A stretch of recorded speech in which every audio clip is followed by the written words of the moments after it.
Assalamualaikum warahmatullahi wabarakatuh. Waalaikumsalam warahmatullahi wabarakatuh.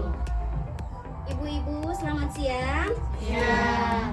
Apa kabar hari ini? Alhamdulillah, luar biasa. Allahu Akbar. Semangat sekali ibu-ibu ya. Alhamdulillah pada hari ini kita dapat bertemu kembali pada kegiatan yang biasa kita laksanakan, yaitu pertemuan peningkatan kemampuan keluarga yang biasa kita singkat dengan P2K2. Oke, ibu-ibu masih ingat P2K2 tepuk-tepuknya? Insya Allah. Oke, kita mulai lagi ya Bu ya. Tepuk P2K2. Pertemuan peningkatan kemampuan keluarga. Oke ibu-ibu, pada pertemuan sebelumnya kita sudah membahas pada modul pengasuhan dan pendidikan anak sesi 1, menjadi orang tua yang lebih baik. Oke, sebelum dilanjut ke sesi 2, saya akan sedikit mengulas kenapa sih kita harus menjadi orang tua yang lebih baik. Kenapa ibu-ibu?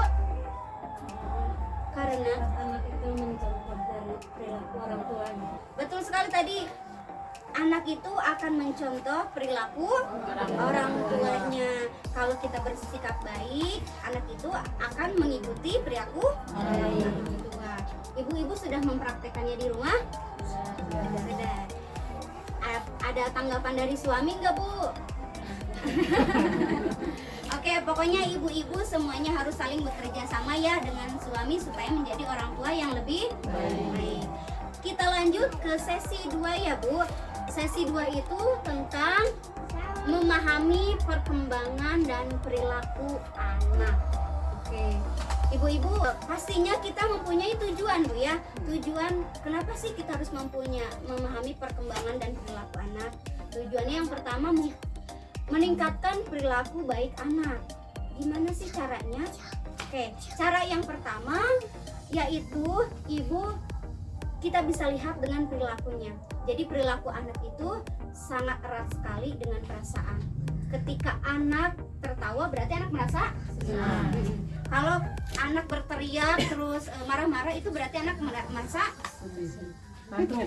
apa Bu? Emosi ya, kesal segala macam ya Bu ya. Nah, begitupun perilaku anak. Jadi semakin anak frustasi, anak itu akan semakin perilakunya buruk ya. Iya, jadi kita itu harus memberikan perhatian lebih. Jadi ketika orang tua itu memberikan perhatian lebih kepada anak, maka anak akan berusaha berperilaku dengan baik. Gimana sih caranya Bu? Caranya yaitu dengan memuji hal-hal yang sepele dari anak. Oke, sekarang kita bagi kelompok. Satu kelompok terdiri dari 2 orang.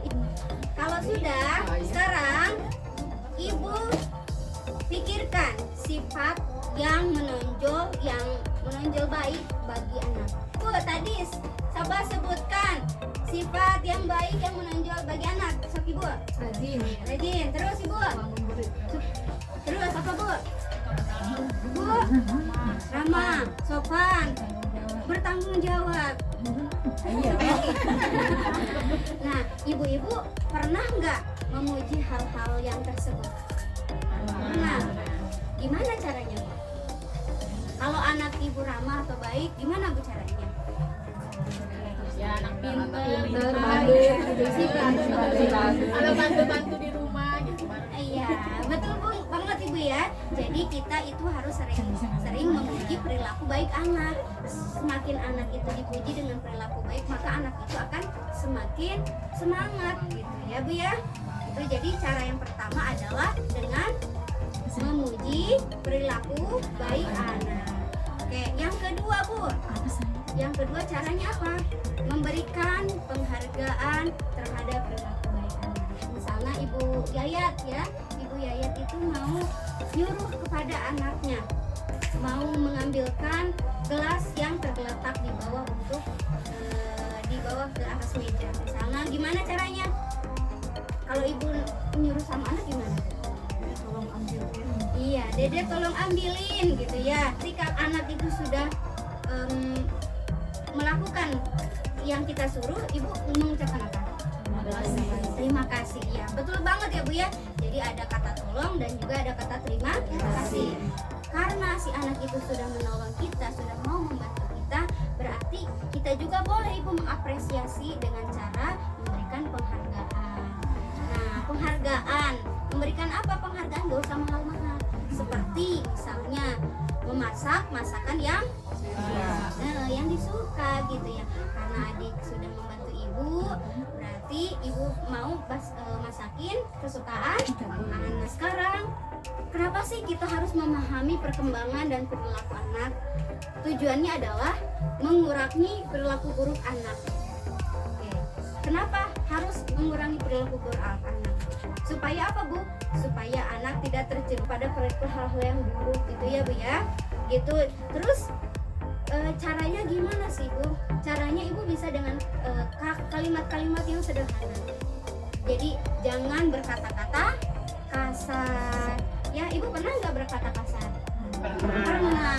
Iya, ibu sekarang mah ini aja Bu ya, keluar. Kurang-kurangi berkata kasar kepada anak. Apalagi sampai melakukan kekerasan fisik. Seperti apa? Memukul, terus apa lagi Bu? Melotot, terus apa lagi Bu? Membentak, ya segala macam. Nah sebenarnya itu tuh mempengaruhi perilaku buruk anak.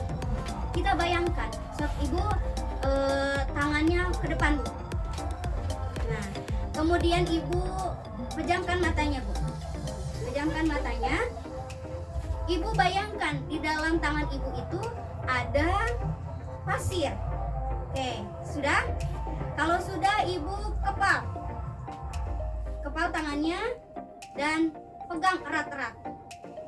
Oke, sudah? Yang kuat lagi, yang kencang lagi. Oke. Sudah? Silahkan dibuka kembali. Ibu, apa yang terjadi kalau kita semakin erat menggenggam pasir tersebut? Iya, betul. Ada lagi Bu. Pasir itu akan keluar dari sela-sela jari. Betul gak Bu? Kalau kita semakin erat menggempal pasir tersebut, itu pasir akan semakin keluar. Nah, kita analogikan pasir itu sebagai anak. Terus tangan itu sebagai kita sebagai orang tua. Jadi semakin kita melakukan kekerasan kepada anak itu akan semakin buruk. Jadi memahami perilaku anak tujuannya adalah meningkatkan perilaku baik anak dan mengurangi perilaku buruk anak. Terus gimana caranya? Caranya yang pertama itu adalah dengan, kalau yang baik dengan cara apa Bu? Memuji anak. Terus yang kedua memberikan penghargaan. Terus kalau kita mau mengurangi perilaku buruk anak, berarti kita harus tidak boleh berkata kasar, apalagi melakukan kekerasan. Apa contohnya Bu? Siap Ibu kita praktekkan? Siap gak Bu? Insya Allah. Oke, itu saja untuk hari ini. Mudah-mudahan apa yang kita dapatkan hari ini bermanfaat dan bisa dipraktekkan di rumah ya Bu ya. Oke. Sebelum kita tutup, oke, karena di sini tentang memahami perilaku anak, berarti artinya perilaku baik mari kita ikuti, perilaku buruk jangan ikuti. Oke, terima kasih Bu.